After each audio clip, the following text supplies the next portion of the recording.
We're gonna cut some firewood today. Got this tree that just died. This would make some good solid Douglas fir firewood.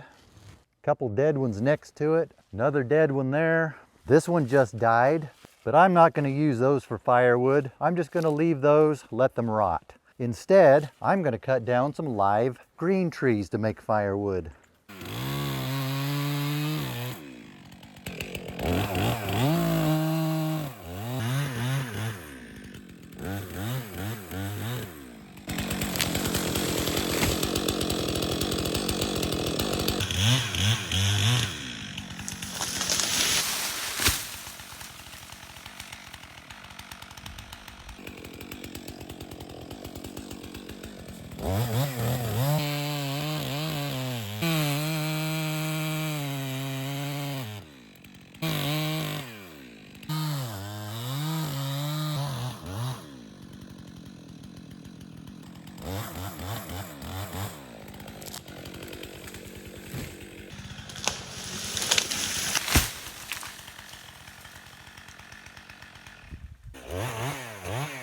We'll cut these up real quick, then I'll show you why cutting firewood from dead material is not always the best thing to do.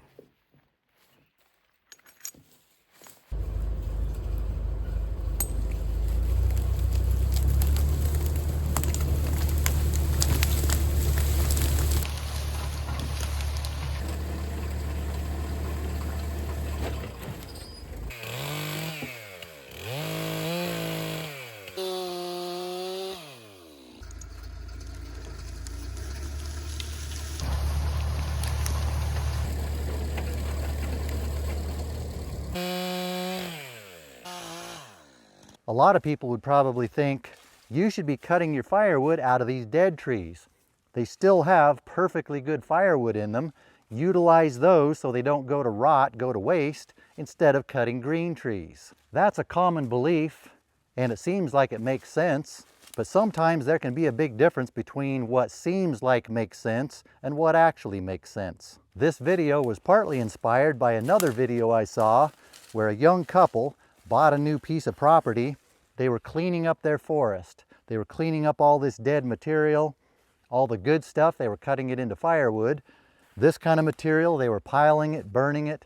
They were so proud of themselves because they were making the forest more healthy by getting rid of this dead wood. If I was to clean up this dead wood, what would that do to make the forest more healthy? How is removing this going to make the forest more healthy? How is removing these dead trees going to make the forest more healthy? Some people are probably going to say, you need to get the dead trees out so the bugs that killed the tree won't spread to the other trees. Well, the tree's already dead. It's May now. By now, the bugs that killed this tree, they're already gone. They've already spread. If I would have got this back in November, before it really showed signs that it was dying, maybe that might have helped get the bugs out of here. But then what? I'm just transporting those bugs somewhere else. If I keep the firewood on this property, the bugs are still in it. They'll just get out of the firewood and go to the other trees anyway. Unless I haul this somewhere where there's no other Douglas fir, or I actually burn or peel the bark off and burn the bark, I'm not actually doing anything about the bugs. Taking this tree out is not likely to help the spread of the bugs at this point. It's too late for that. The bugs that kill the trees are only after the live trees. After the trees are already dead, they don't care about the dead ones, they go to other live ones. They also don't care about old dead wood on the ground. If you take the trees out because you think you're taking the bugs out of the forest, that only works if you catch it at the right time. Then some people are going to say, you need to get rid of these dead trees because they're a wildfire hazard. If you get enough of an accumulation of dead trees or dead wood, it can be a fire hazard in some cases. If a fire came through here, burned up these trees, it might flare up a little bit in this spot.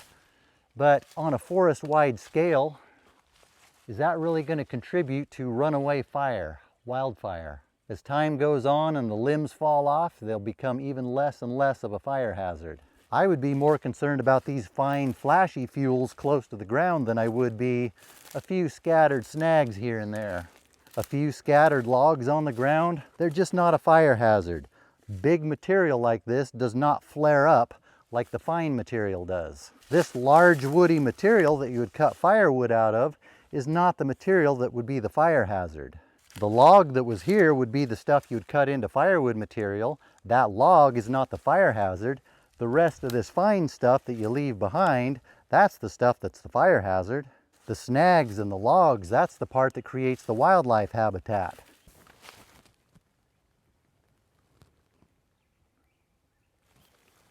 Back to this young couple, they were talking about how the trees are going to grow so much better now since they are thinning out all this dead material that's choking out the trees. How is this choking out the live trees? What is this dead material doing to harm the trees? If anything, it's adding nutrients to the soil as it rots for the other trees to use. It's also creating wildlife habitat. The ones laying on the ground can help hold in moisture. They were talking about how they don't want to cut any live trees. They only want to cut the dead wood so they can have a healthy forest. But I could see what was actually choking out their forest. It wasn't the dead wood, it was the alive wood. They had way too many trees. So jam-packed together, they were choking each other out. They were putting so much work into doing something that wasn't actually helping the forest. If anything, it was just taking away some wildlife habitat. But they were resisting doing the one thing the forest really needs, which is to thin out those overstocked trees. If you thin the trees out, that helps keep them from dying because each tree then has more resources. It also helps the trees grow faster. Long term, they might end up with more wood by thinning out the live trees because then the remaining trees can grow faster and put on more wood. I could cut down this dead tree to get my firewood so the wood doesn't go to waste, but that's not going to help the forest out in any way. So instead of wasting my time and resources on this, I think my limited time and resources would be better spent thinning out these live trees. I'll still get the firewood I want, and I'm actually doing something that benefits the forest. Since I'm getting my firewood here instead of from dead material, now we have 2 more trees that are no longer going to be pulling limited water out of the ground. These remaining trees will now be more likely to survive with more water available. But if I put my time and resources into taking out the dead one, that's not accomplishing anything. This one is already no longer competing with the other trees. It's no longer pulling water out of the ground. The bugs did all the work for me. Job accomplished. And they're still overcrowded. We still need to take more out. But I'm going to hold off on taking any more of these out for now because most of these are big enough to ship to the mill, sell them to make lumber. There are a couple over there that aren't good enough for logs. We'll cut those down. Then we'll try to calm down those whose feathers I may have ruffled with some of the things I've been saying.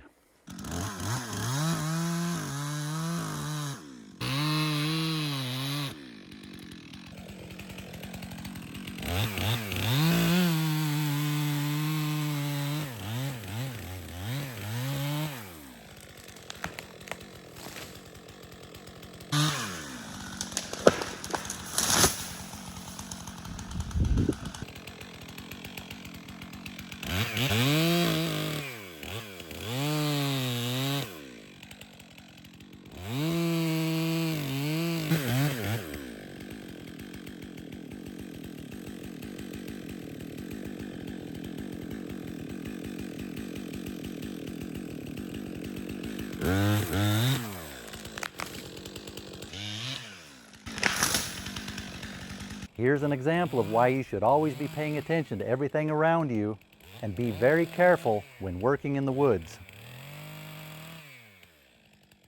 because that could really hurt.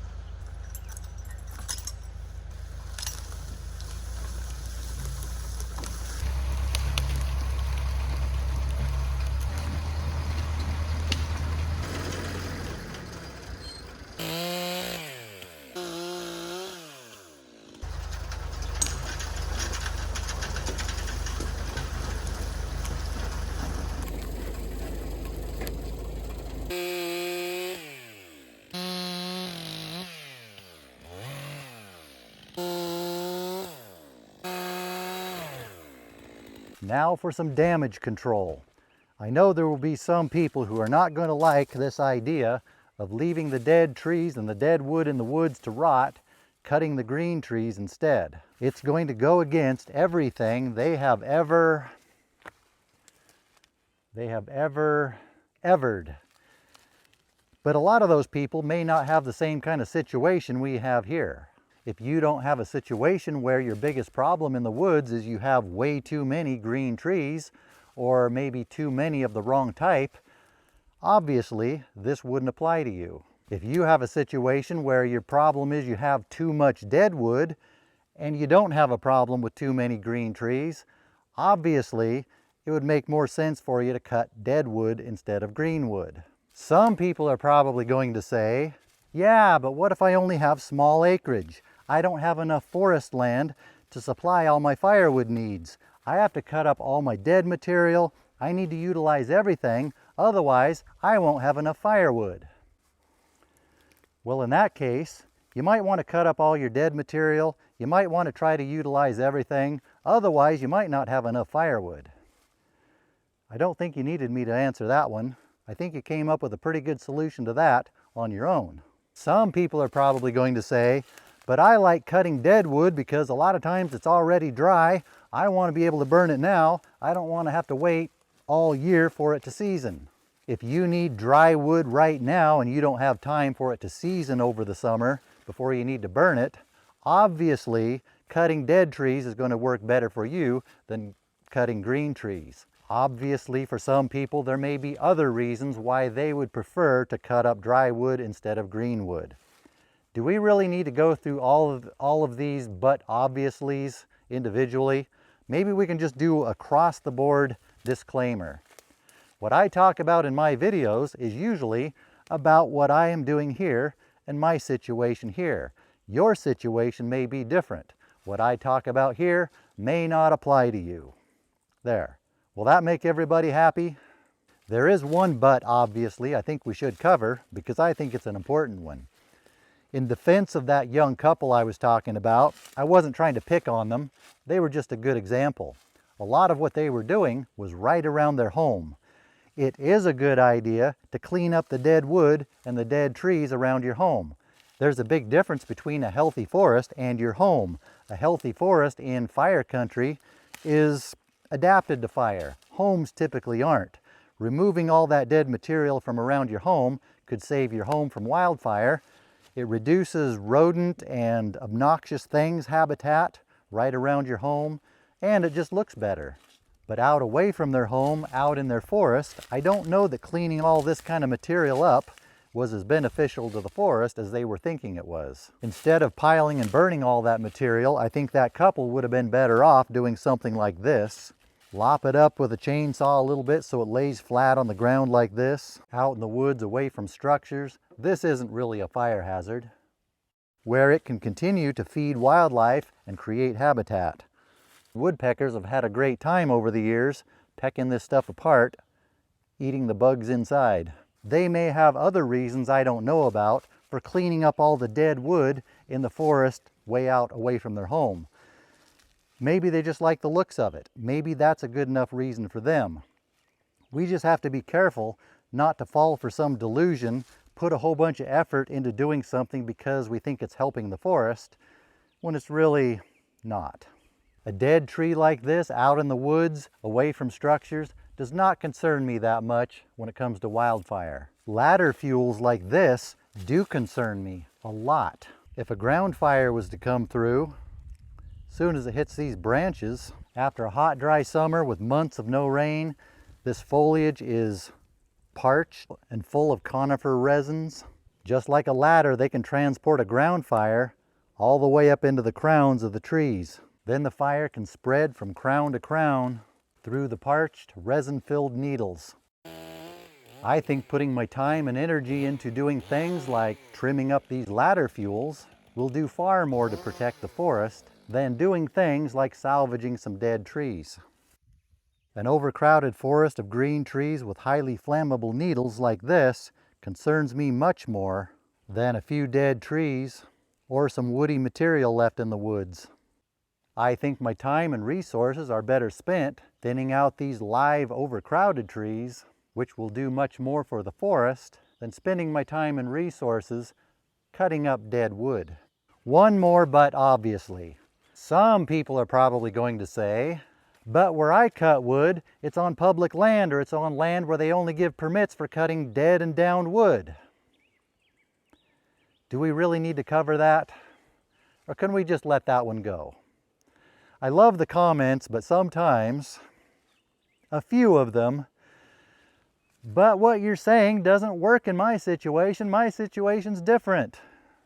Well, there's your answer. It's that easy. You may have noticed I left some of these logs whole. That's because I wanted to see how they scaled out.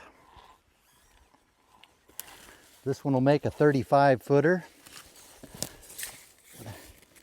with an almost 6-inch top. With the current Douglas fir situation, I've been considering the possibility of shipping some logs out of here sooner than later. If I can get that to work out under current market and industry situation, that would then become a very different situation. If I start shipping logs out, we will then have a much different conversation about these freshly dead trees that are still perfectly good inside. A much different conversation then. Okay, one more but obviously.